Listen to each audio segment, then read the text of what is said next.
Na verdade, na minha carreira, por exemplo, dentro da Ferrari, né?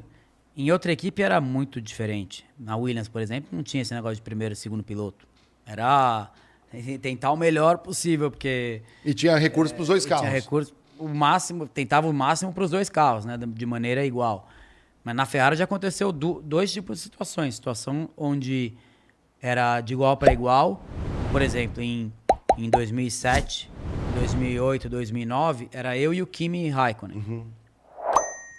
E a gente tinha uma regra lá, né? Onde até a corrida de Spa tá tudo liberado. Cada um faz o que... Vai para cima. Vai para cima. Chegou em Spa, quem estivesse na frente do campeonato é o primeiro piloto e o outro vai trabalhar para ele. Então era muito correto, né, o jeito, né? E agora existiam situações onde, por exemplo, quando eu entrei na Ferrari, era eu e o Schumacher era o dono da equipe, né? Não tinha que falar, não tinha o que fazer. Tipo, mas não é que você chega lá e você tem um carro diferente do dele. É um detalhe diferente. Por exemplo, eles passam 10 motores no dinamômetro, que é tipo nos eu sou testes engenheiro mecânico, então eu sei bem. Para ver exatamente o tração, cavalo, tudo tem potência. E, logicamente, esses motores são feitos iguais, mas uma diferencinha, um pequenininho, um motor que tem 2 cavalos a mais, 3 cavalos de diferença, existe em qualquer situação, né? Então, esse daí que tem 2 cavalos já vai para lá. E o outro vai para cá. Eu aprendi isso aí jogando no F1 Manager. É uma diferença muito pequena. Montando os motorzinhos lá, ficam uns melhores que outros. É uma diferença muito pequena. A suspensão, então, passa os amortecedor e tal. Então, tem sempre um ou dois ou três que são... Mas tem sempre uma diferença, um minuto. Esse daqui tá perfeito.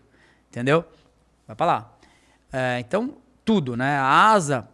Eles fazem asas de um carro, a asa dianteira, a asa traseira, feito à mão. Então, detalhezinho aqui, aí, pô, passa lá no túnel de vento, tal, não sei. Então, pô, essa daqui vai pra lá. Então, no final, na hora que você monta um carro inteiro com tudo do perfeito e um outro carro também, é pra ser igual, né? Mas um detalhezinho o outro também tem. Aí vai na estratégia. Na estratégia, aquele ali tem a volta, decide a volta que ele vai parar. Então, no final... E ele já é um piloto fenômeno, né? Sim, já é o cara. Então, tipo, você andar na frente desse cara, você tem que estar no seu dia. Mas tem muitos dias que você tá no seu dia, né? E tá na frente do cara. Então, agora, isso faz uma diferença na Fórmula 1. Você sabe que tudo é milésimo, décimos. Então, isso daí, existe uma diferença que acaba favorecendo um piloto, né? Sim. Sim. Então, essa é por exemplo, o Verstappen com o Pérez. O cara é um fenômeno, o Verstappen. Não tem o que falar. O cara, pô, melhor piloto. Agora, que tem, né? Não posso falar uma equipe que eu não tô lá, mas que existe esse trabalho, né? Para preparar um carro diferente do outro, existe, né? E vai a mão também da equipe dos mecânicos e dos engenheiros em volta de cada carro? Na verdade, menos, né? Porque no final você tem um nível mais alto. Logicamente, tem um cara que o cara acha que pode pôr para lá. Mas o nível, né, dos mecânicos e tal, o trabalho, é muito de igual para igual e é muito profissional nesse lado, né? Mas que existe, diferença de um mecânico para o outro, esse daqui, separar os melhores, tal... E tem mais um ponto que também acho que hoje com os dados todos, acho que o acerto do carro, apesar de cada piloto acertar o seu carro, o acerto do carro que você tinha lá no passado, ele era muito mais dependente do também que o piloto percebia. Sim. Hoje em dia não, o computador percebeu, então se o outro mas hoje em dia tem um estilo pior... de pilotagem é diferente de um piloto para o outro. Então, às vezes esse estilo. cara, pô, com um acerto que o outro, Entendi. que é o melhor para o outro, não vai dar então condição. Você tem que se adaptar daquilo que é o melhor para você, aquilo que você quer. Então a decisão do piloto e falar assim, não, pô, o meu carro tem que estar mais baixo na frente, mais alto atrás, a cambagem tem que ser diferente, porque desse jeito eu não consigo guiar pelo meu estilo de pilotagem. Então, isso é um trabalho que também não é diferente do que era antigamente. Nessa questão do ajuste, por exemplo, a altura do piloto, peso, distribuição de massa corporal ainda influencia ou é pouco? Pouco, né? Hoje em dia... Mas só para o cara ficar por confortável, exemplo, né? Talvez, se der que dá para ficar confortável. Até 93 era só o peso do carro que contava.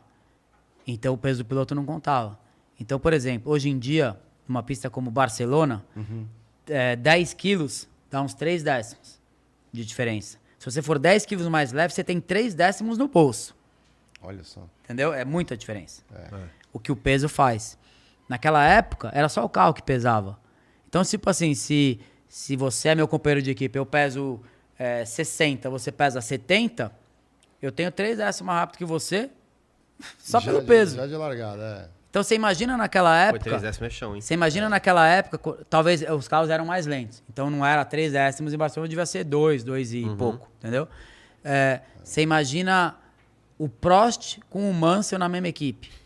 O Prost pesava 55 Isso. quilos, o O Mansell Mansell- pesava 78. Era mais- Como que o Mansell vai ser mais rápido que o Prost, cara? Então, só que naquela época era assim. O regulamento era assim. Que louco. Você imagina naquela época o Senna com o Prost. O Senna pesava seus 70 e poucos. E o Prost pesava 55. Devia ter pelo menos uns 12 quilos de diferença. E o Senna cravava o Prost toda a classificação. Com pelo menos Absurdo. 2 décimos e meio. Só que aí também tem Que ele deveria ser mais lento só pelo peso. Só que aí também tem uma coisa que a gente... Bom, Em corrida, não. Em corrida, o Prost era muito mais...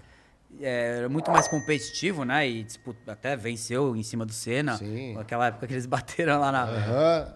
Mas na classificação o Senna era muito superior.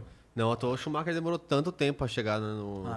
E também foi mudando, mas os brasileiros todos sempre tiveram muita reputação, você não é diferente, na questão do ajuste do carro. Aí a gente escuta aquelas coisas que a gente não sabe se é verdade. Por exemplo, na época que estava o Rubinho e o Schumacher, falava que o Rubinho ia lá, dava os toques no mecânico, o Schumacher copia o que o Rubinho tá falando. Isso rola ou... Rola, já. Logicamente, tipo, isso não era toda a corrida, né? Tá. Mas aconteceu casos, né?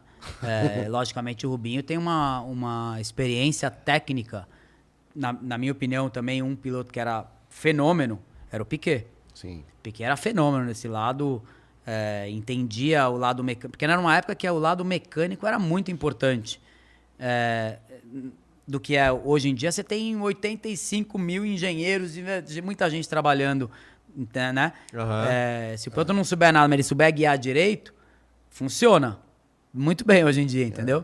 Naquela época, a diferença que o piloto fazia no lado mecânico, não, eu quero assim, eu quero ajuste assim, e entendendo o carro inteiro do lado técnico, mecânico, fazia uma diferença grande. O Piquet era... Rubinho também, Piquet.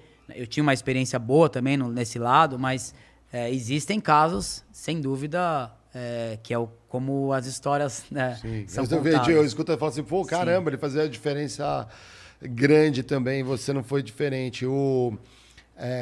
E essa questão que a gente falou assim, vamos ser polêmicos, mas não fomos tanto, mas de trabalhar para a equipe. Você está lá em primeiro lugar, tá legal, tá bacana, vem o rádio e deixa passar.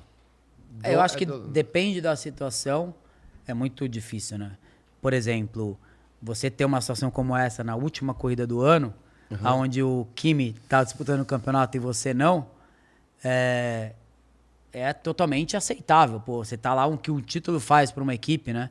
Para um piloto, né? E no final aconteceu isso comigo, eu troquei eu tava em primeiro, né? Aqui na Corrida do Brasil ainda. Daí eu deixei o Kimi passar para ele ser campeão, e ele foi campeão. E doeu muito, né? Por estar em casa, estar no Brasil. Foi difícil, mas era totalmente necessário, né? Agora, quando você chega, igual o Rubinho, era a 4ª corrida do ano na Áustria, né? Que ele teve que deixar o Schumacher passar. Igual aconteceu comigo, que era no meio do campeonato, em 2010, com o Alonso na Alemanha. Isso dói. Realmente você se sente tipo... Ferrari foi montada na época, né? Nessa daí do Alonso aí, foi meio antidesportivo, né? Foi um dia, sem dúvida, muito triste, né? Porque no final você se sente impotente.